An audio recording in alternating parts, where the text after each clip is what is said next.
Yon mga boss, kakatapos lang namin mag-pit grooming home service. Dito lang din sa may Mangaldan.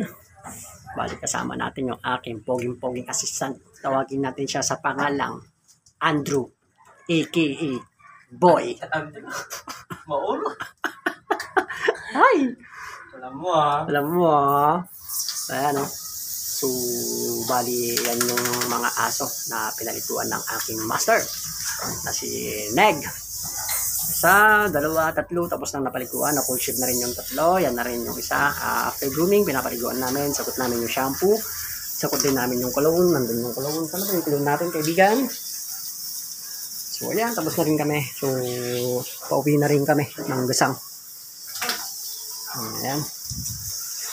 Sa mga gustong magpa-home service dyan ng aso nila na ayaw nang magpa-istorbo.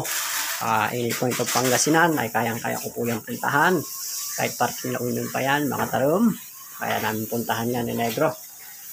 So, hindi lang po yan yung ginagawa natin sa buhay. Nagpapa-rent din tayo ng medyo okay. Saka nag-instant service din po tayo ng mga iba't ibang lahi ng aso. Ayan. Saka nagba-buy and sell din po tayo ng mga sasakyan.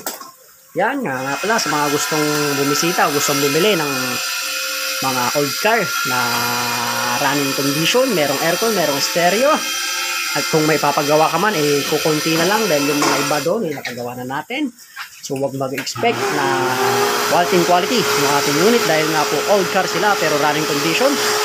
Binublower pa ng aking kasama after nito. Ayan o. After nyan, pag namaga, lalagyan niya ng cologne.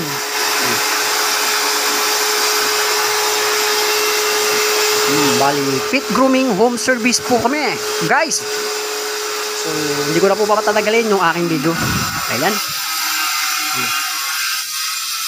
Ayan, binibigyan niya ng cologne. Galing talaga ng aking master. Thank you, mga boss. Uwian na.